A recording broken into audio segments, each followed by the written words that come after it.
राष्ट्र सर्वप्रथम, राष्ट्र सर्वप्रथम, राष्ट्र सर्वप्रथम, राष्ट्र सर्वप्रथम। राष्ट्र सर्वप्रथम की बात कार्यक्रम में आप सभी राष्ट्रवासियों का हार्दिक स्वागत है।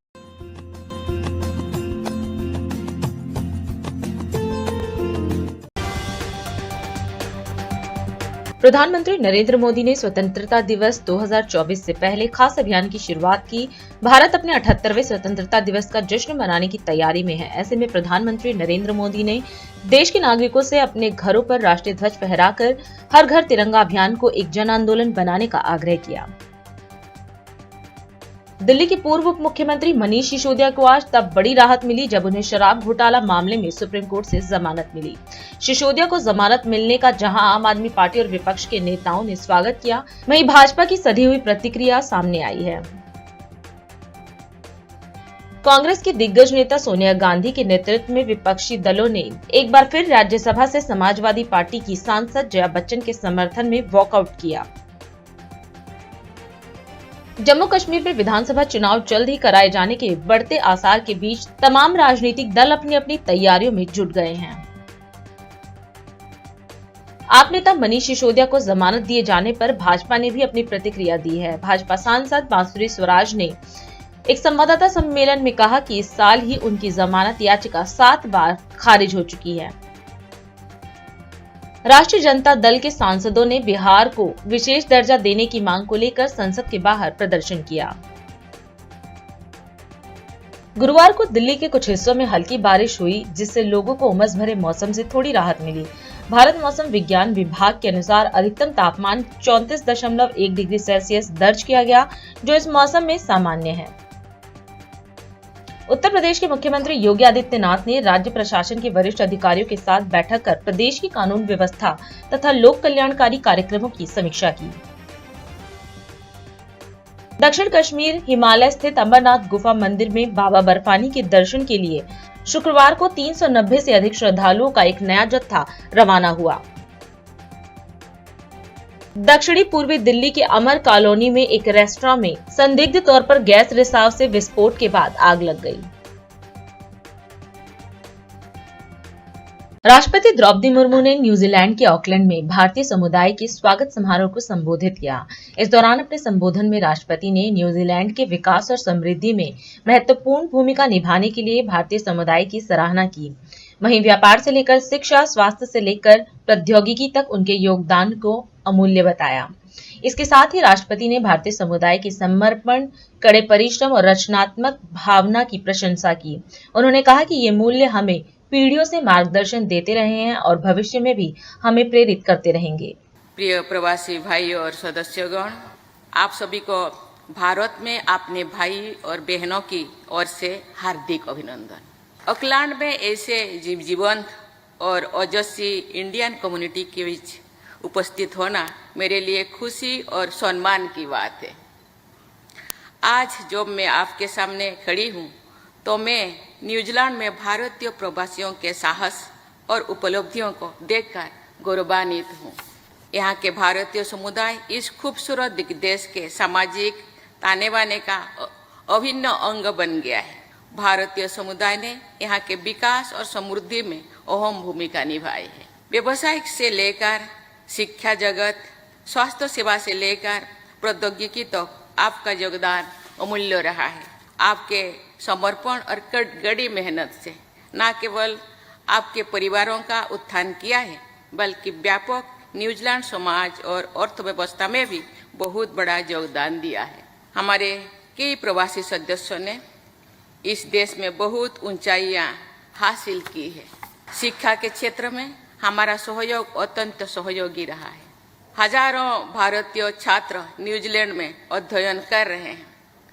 मुझे ये देखकर प्रसन्नता हुई है कि न्यूजीलैंड के हमारे मित्र योगा, मेडिटेशन और भारतीय संगीत और नृत्य सीखने के लिए भी भारत आ रहे हैं। दोनों देश IIT दिल्ली में स्थापित इंडिया न्यूजीलैंड सेंटर के माध्यम से सहयोग कर रहे हैं। हम कल वेलिंगटन में मैंने न्यूजीलैंड इंटरनेशनल एजुकेशन कॉन्फ्रेंस को संबोधन किया, जिसमें भारत कंट्री ऑफ ऑनर है। ये शिक्षा के क्षेत्र में हमारे सहयोग को आगे बढ़ाने की हमारे दोनों देशों के संकल्प को दर्शाता है। न्यूजीलैंड में बसे भारतीय समुदाय का समर्पण, कड़ी मेहनत और रचनात्मक भावना सराहनीय है। ये वो मूल्य है जिन्होंने पीढ़ियों से हमारा मार्गदर्शन दिया है और भविष्य में भी हमें प्रेरित करते रहेंगे। आप में से हर कोई अपने अपने तरीके से भारत का प्रतिनिधित्व करता है। आप अपने साथ हमारी मातृभूमि की समृद्धि सांस्कृतिक विरासत लेकर आए हैं और आपने इसे न्यूजीलैंड की विविध संस्कृति के साथ सहजता से मिलाया है। मुझे ये जानकर खुशी हुई है कि दिवाली, ओणम, होली, वैसाखी और पोंगल जैसे भारतीय त्यौहार पूरी न्यूजीलैंड में उत्साह के साथ मनाया जा रहा है। संस्कृतियों का ये सुंदर संगम भारतीय समुदाय की सबसे बड़ी ताकत है। ये देखकर मुझे खुशी हुई है कि हमारे दोनों देशों के बीच द्विपक्षीय संबंध तेजी से आगे बढ़ रहा है। उच्च स्तरीय यात्राओं, व्यापार और प्रतिनिधि मंडली के आदान प्रदान ने भारत और न्यूजीलैंड के बीच अंडरस्टैंडिंग को गहरा करने और सहयोग के नए रास्ते तलाशने में योगदान दिया है। कल वेलिंगटन में गवर्नर जनरल डेम कीरो, प्रधानमंत्री लक्सन और उप प्रधानमंत्री पीटर्स के साथ मेरी बहुत उपयोगी बैठक हुई। हमने भारत न्यूजीलैंड साझेदारी को और मजबूत करने पर चर्चा की है, जिसमें भारतीय समुदाय की भी प्रमुख भूमिका है। मुझे ये घोषणा करते हुए खुशी हो रही है कि हम जल्द ही ऑकलैंड में एक कॉन्सुलेट खुलेंगे, जिसका उद्देश्य यहाँ बसे हमारे प्रवासी भारतीयों की लंबे समय से चली आ रही मांग को पूरा करना है। मुझे विश्वास है कि ये न्यूजीलैंड के साथ हमारे डिप्लोमेटिक संबंधों को और बढ़ाने में प्रमुख भूमिका निभाएगा। कुछ ही दिनों में भारत अपना 78वां स्वतंत्रता दिवस मनाएगा। आज़ादी के समय से अमृत काल तक हमारा प्रिय देश बहुत आगे बढ़ चुका है। सबसे बड़े और सबसे जीवंत लोकतंत्र के रूप में भारत आज दुनिया में लोकतंत्र का प्रतीक बन गया है। नसीरपुर द्वारका में अरविंद केजरीवाल सरकार के वर्ल्ड क्लास नए स्कूल का शुभारंभ कार्यक्रम आयोजित किया गया। इस अवसर पर दिल्ली सरकार में शिक्षा मंत्री आतिशी भी कार्यक्रम में मौजूद रही। कार्यक्रम को संबोधित करते हुए आतिशी ने सभी को नए स्कूल के शुभारंभ पर बधाई दी।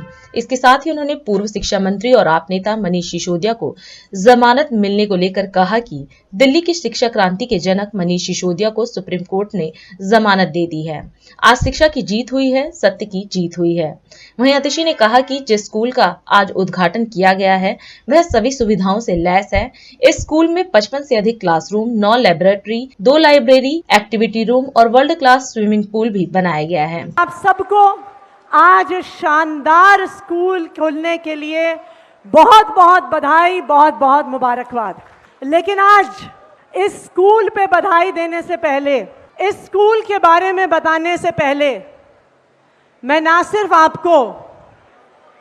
ना सिर्फ इस स्कूल में पढ़ने वाले बच्चों के माता पिता को, बल्कि मैं दिल्ली के स्कूलों में पढ़ने वाले हर बच्चे और उनके माता पिता को बधाई देना चाहती हूं। आज का दिन भारत के इतिहास में, भारत की शिक्षा व्यवस्था के इतिहास में जाएगा कि उस शिक्षा क्रांति के जनक की आज बेल हुई, आज सच्चाई की जीत हुई, शिक्षा की जीत हुई, दिल्ली के बच्चों की जीत हुई। एक स्कूल जिसका उनके द्वारा शिलान्यास हुआ था, आज उसका उद्घाटन हो रहा है। 75 साल हो गए इस देश की आज़ादी को। 75 साल में सरकारें आई, सरकारें गईं, पार्टियां आई, पार्टियां गईं, लेकिन अरविंद केजरीवाल जी और मनीष सिसोदिया जी के नेतृत्व में ये पहली ऐसी सरकार आई जिसने कहा कि हम एक गरीब परिवार से आने वाले बच्चे को एक अच्छा भविष्य देंगे। एक पहली ऐसी सरकार आई जिसने कहा कि हम सरकारी स्कूलों को प्राइवेट स्कूलों से बेहतर बनाएंगे, और आज उसका नतीजा हम अपनी आंखों के सामने देख सकते हैं। हमें कहीं और जाने की जरूरत नहीं है। आज जिस स्कूल का हम उद्घाटन कर रहे हैं, आप इस स्कूल की बिल्डिंग देखिए, आप इस स्कूल की लिफ्ट देखिए, आप इस स्कूल के क्लासरूम देखिए, आप इस स्कूल के पीछे स्विमिंग पूल देखिए। मैं आज आपको दावे के साथ कह सकती हूं, द्वारका के इलाके में दिल्ली के सबसे बड़े बड़े प्राइवेट स्कूल हैं, लेकिन आज मैं आप सबको चैलेंज दे रही हूं कि किसी भी प्राइवेट स्कूल की बिल्डिंग को जाकर देखिए, हमारा नसीरपुर का ये स्कूल उन सब प्राइवेट स्कूलों को पीछे छोड़ देगा। मैं आज इस बात को दावे से कह सकती हूं। इस स्कूल में 55 से ज्यादा क्लासरूम हैं, 9 लेबोरेटरीज हैं, 2 लाइब्रेरीज हैं, एक्टिविटी रूम है। और इस स्कूल में, और आप सब इसको देख भी सकते हैं, आने वाले कल ही इसका पूरा काम कंप्लीट हुआ है, एक वर्ल्ड क्लास स्विमिंग पूल आपके बच्चों के स्कूल में बना है, इस सरकारी स्कूल में बना है। ये जो सरकारी स्कूल है, इससे ना सिर्फ नसीरपुर बल्कि शिवपुरी, कैलाशपुरी, दुर्गा पार्क, दशरथपुरी, इन सब इलाके के बच्चों को फायदा होगा। यहाँ पे पास में सिर्फ एक ही बड़ा स्कूल है जो सर्वोदय कन्या विद्यालय, सर्वोदय बाल विद्यालय, द्वारका सेक्टर 1 पॉकेट 7 में है। और वहाँ पर इलाके में स्कूल की कमी होने की वजह से एक स्कूल में 6000 से ज़्यादा बच्चे पढ़ते हैं। मैं अभी जब स्कूल का दौरा कर रही थी तो मैंने डायरेक्टर साहब से पूछा कि ये स्कूल कब तक चालू हो जाएगा, तो मुझे खुशी है इस बात को बताते हुए कि 1 हफ्ते के अंदर अंदर इस शानदार बिल्डिंग में नया स्कूल शुरू हो जाएगा और हमारे बच्चे जो एक बहुत क्राउडेड द्वारका सेक्टर 1 वाले स्कूल में पढ़ते हैं, उनको यहाँ पे पढ़ने का मौका मिलेगा। हमने सरकारी स्कूलों की नई बिल्डिंग बनाई, हमने टीचर्स को ट्रेनिंग के लिए देश विदेश में भेजा, best of best furniture, smart board, हर एक व्यवस्था सरकारी स्कूलों में करी। और उसी का नतीजा है कि पिछले 7 साल से दिल्ली के सरकारी स्कूलों के नतीजे प्राइवेट स्कूलों से बेहतर आ रहे हैं। इसी का नतीजा है कि हर साल दिल्ली के सरकारी स्कूल में पढ़ने वाले गरीब से गरीब बच्चों से 1500 से ज्यादा बच्चे आईआईटी, जेईई, नीट का एग्जाम क्लियर करते हैं और देश के बड़े बड़े इंजीनियरिंग कॉलेज और मेडिकल कॉलेज में एडमिशन लेते हैं। दिल्ली के हर आम इंसान की दुआएं अरविंद केजरीवाल जी के साथ हैं और मुझे पूरा भरोसा है कि जैसे आज मनीष सिसोदिया जी के बाहर आने का ऑर्डर आया है, सत्य की जीत होगी और अरविंद केजरीवाल जी भी हमारे बीच में होंगे बहुत जल्द। बहुत बहुत धन्यवाद। जय हिंद, जय भारत। आप नेता मनीष सिसोदिया को जमानत दिए जाने पर भाजपा ने अपनी प्रतिक्रिया व्यक्त की है। भाजपा सांसद बांसुरी स्वराज ने एक प्रेस वार्ता को संबोधित करते हुए कहा कि इस साल ही उनकी जमानत याचिका 7 बार खारिज हो चुकी है। उन्होंने कहा कि मनीष सिसोदिया 17-18 महीने से जेल में रह रहे हैं और ट्रायल में देरी के आधार पर उन्हें जमानत दी गई है। भाजपा नेता ने साफ तौर पर कहा कि मनीष सिसोदिया निर्दोष साबित नहीं हुए हैं, वह अभी भी दिल्ली की जनता और कानून की अदालत के प्रति जवाबदेह हैं। 26 फरवरी 2023 को माननीय मनीष सिसोदिया जी की अरेस्ट हुई थी। ये उनका 8वां अटेम्प्ट था, यानी, और केवल इस साल की बात कर रही हूं, 7 बार उनकी बेल खारिज हुई। आज honourable supreme court of India के समक्ष उनके वकीलों ने मेरिट्स पे कोई दलील नहीं दी। उनकी प्ली केवल और केवल डिले पर आधारित थी, यानी माननीय मनीष सिसोदिया जी जेल में 17 से 18 महीने उनकी इनकासरेशन हो चुकी थी, उनकी कैद हो चुकी थी और इसके आधार पर डिले इन ट्रायल, क्योंकि 400 से ज्यादा विटनेसेस हैं, इसके आधार पर उनको आज बेल मिली है। लेकिन इस बेल का अर्थ क्या है? मैं जानती हूं कि आज आम आदमी पार्टी के ऑफिस में हर्षोल्लास का माहौल है, स्वाभाविक सी बात है, लेकिन आपके माध्यम से जो वो बार बार जनता को भ्रमित करने का प्रयास कर रहे हैं, उस भ्रम को जरा मैं दूर कर दूं। इसका अर्थ ये नहीं है कि सिसोदिया जी अपराध मुक्त हैं। वो अभी भी अभियुक्त हैं और उनकी जवाबदेही कोर्ट ऑफ लॉ में बनेगी दिल्ली की जनता के साथ विश्वासघात करने की। माननीय मनीष सिसोदिया जी ऐसे दिल्ली के शिक्षा मंत्री हैं जो दिल्ली की बच्चों को, दिल्ली की जेनरेशन को पाठशाला से मधुशाला तक ले जाने का पाप कर चुके हैं। आज जो बेल मिली है उसमें आप ये देखिए कि चार्जशीट में क्या क्या चीजें उनके खिलाफ हैं। चार्जशीट में यह बोला गया है कि 170 से ज्यादा फोन सिसोदिया जी के आदेश पर तोड़े गए थे, यह बोला गया है। और यह तो फाइंडिंग है कोर्ट की। ट्रायल कोर्ट ने कहा कि लिकर स्कैम के वो प्राइमा फेसी आर्किटेक्ट हैं, यानी शिल्पकार हैं शराब घोटाले के। खुद सुप्रीम कोर्ट ने यह पाया है कि 338 करोड़ का मनी ट्रांजैक्शन इन्वॉल्व्ड है।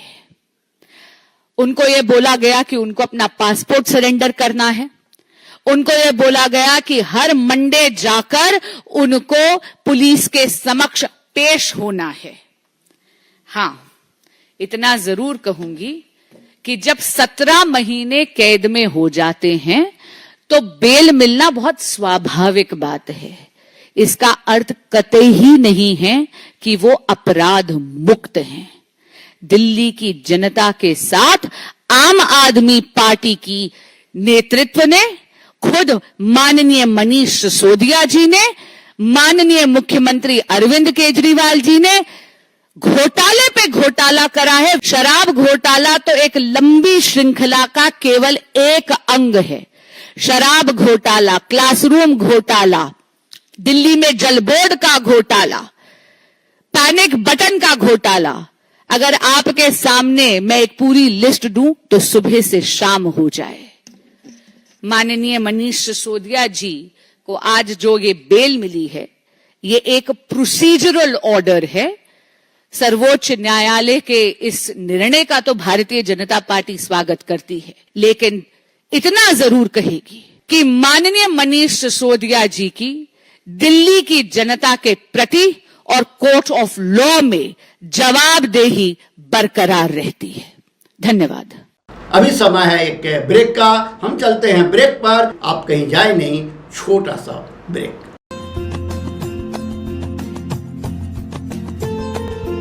Powered by Kamal Buildtech Private Limited, fulfilling promises. With our professional team and experience of delivering projects, in past we guarantee you peace of mind and top quality work in an affordable price. और अधिक खबरों के लिए आप हमारे YouTube channel दैनिक India दर्पण को अभी सब्सक्राइब करें और नोटिफिकेशन के लिए बेल आइकन को प्रेस करना ना भूलें।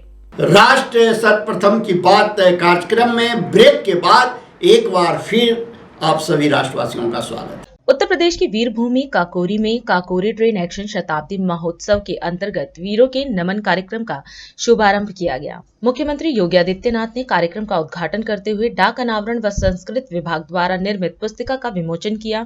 इस अवसर पर सीएम ने कार्यक्रम को संबोधित करते हुए कहा कि आज मां भारती के वीर सपूतों, उन महान क्रांतिकारियों को जिन्होंने सर्वस्व बलिदान किया था, उन सभी ज्ञात अज्ञात सेनानियों व शहीदों को नमन करने का अवसर है। वहीं सीएम ने कहा कि आजादी एक दिन में प्राप्त नहीं हुई, इसके लिए लंबा संघर्ष करना पड़ा था। इसके साथ ही सीएम ने बताया कि आज आजादी के अमृत काल के शुभारंभ के अवसर पर ही काकोरी एक्शन के शहीदों के प्रति कृतज्ञता प्राप्त करने का अवसर मिल रहा है।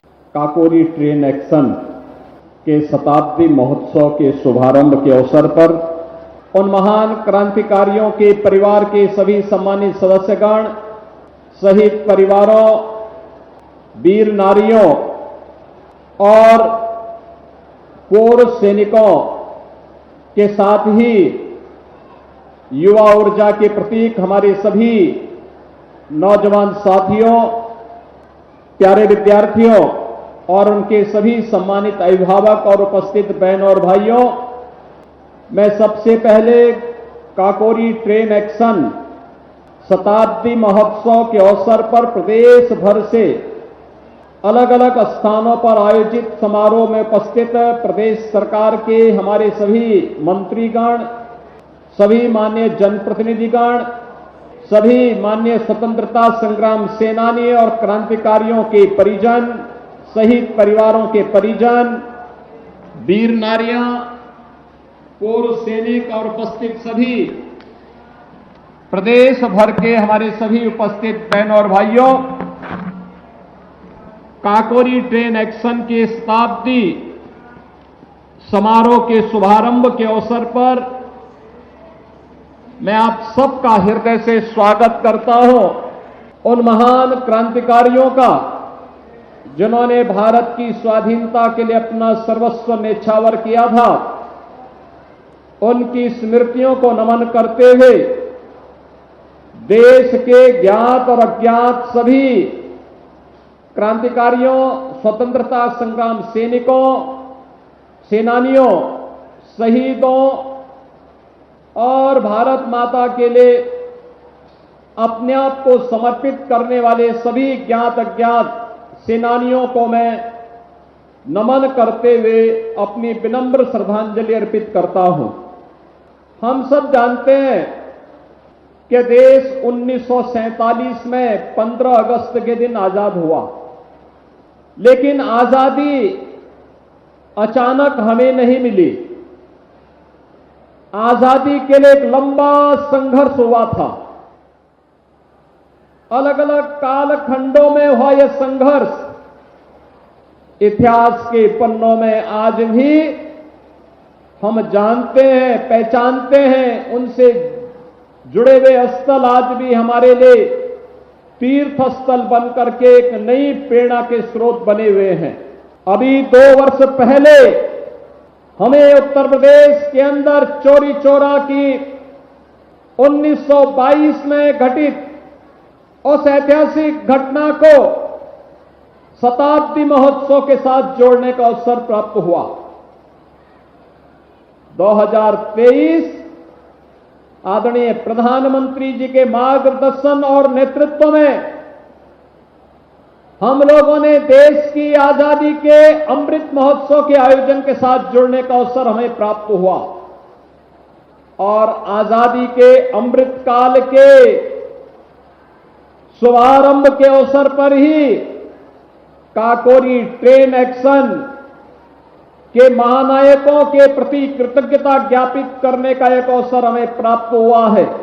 तो 9 अगस्त की तिथि हमारे लिए अत्यंत महत्वपूर्ण तिथि है और इस बार जो शताब्दी महोत्सव का शुभारंभ हम कर रहे हैं, इस अवसर पर ये मुझे सौभाग्य की बात है मेरे लिए और हमारी सरकार के लिए कि हमें काकोरी ट्रेन एक्शन से जुड़े हुए क्रांतिकारियों के परिवारजनों को देश की आजादी को बरकरार रखने के लिए जिन परिवार के सदस्यों ने अपने आप को बलिदान किया, उन परिवारजनों को और पूर्व सैनिकों को सम्मानित करने का अवसर प्राप्त हुआ है। शहीद परिवारों और वीर सैनिकों के प्रति नमन करते हुए आप सब इस कार्यक्रम में वर्ष भर सम्मिलित हों, इस विश्वास के साथ आह्वान करते हुए आप सबको आज के इस दिवस की और नाग पंचमी की भी हृदय से बधाई देता हूं, अपनी शुभकामनाएं देता हूं। धन्यवाद। जय हिंद।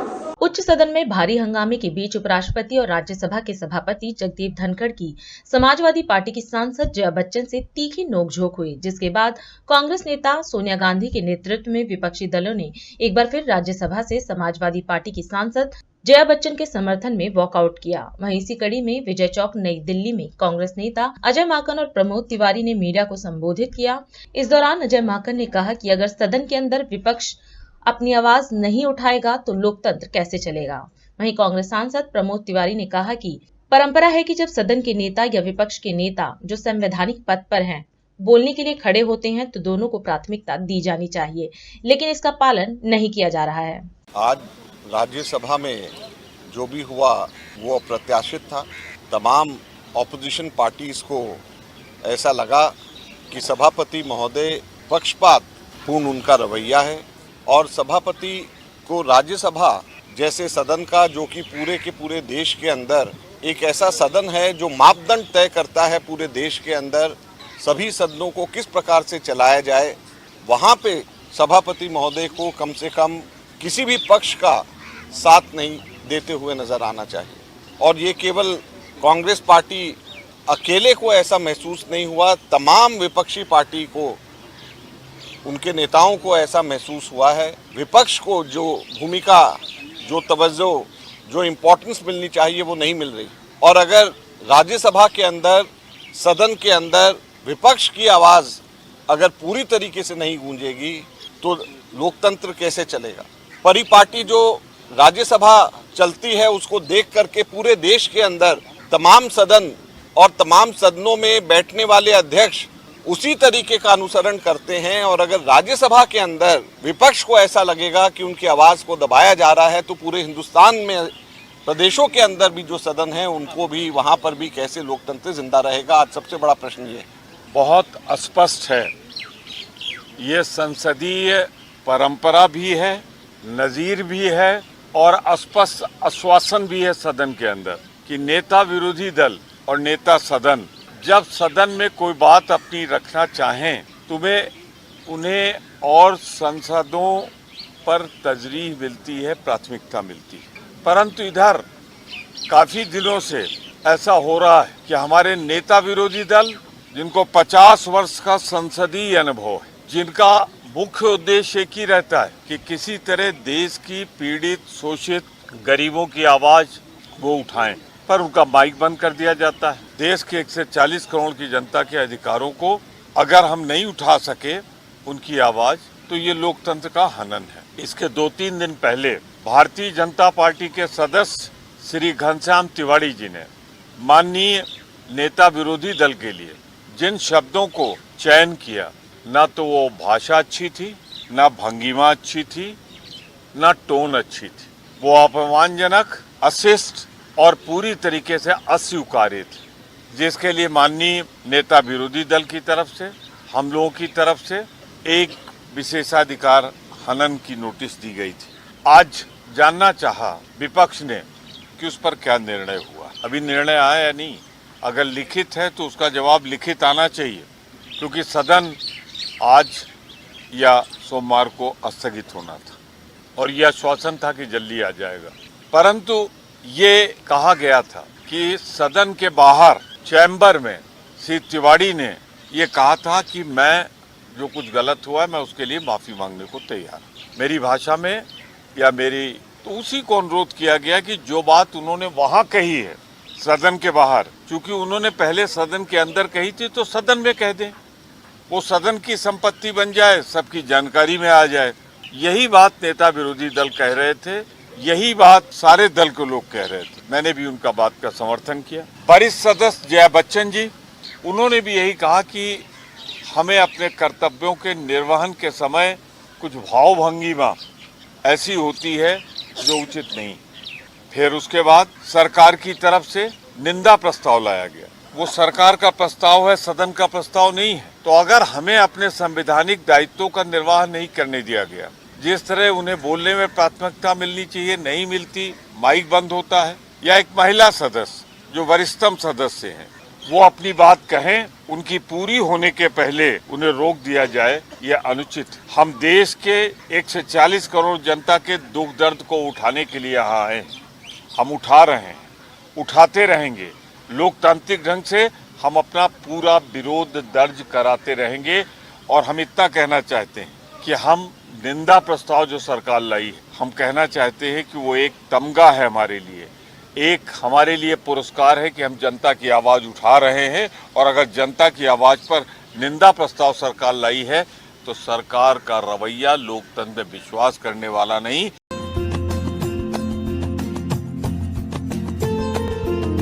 और अधिक खबरों के लिए आप हमारे YouTube चैनल दैनिक इंडिया दर्पण को अभी सब्सक्राइब करें और नोटिफिकेशन के लिए बेल आइकन को प्रेस करना ना भूलें।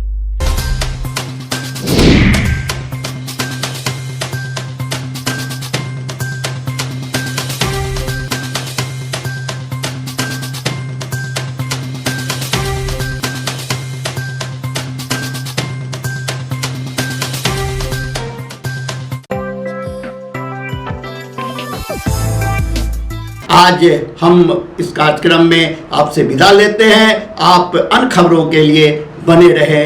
राष्ट्र सर्वप्रथम, वंदे मातरम, जाग उठा है भारत। राष्ट्र सर्वप्रथम, राष्ट्र सर्वप्रथम, राष्ट्र सर्वप्रथम, राष्ट्र सर्वप्रथम।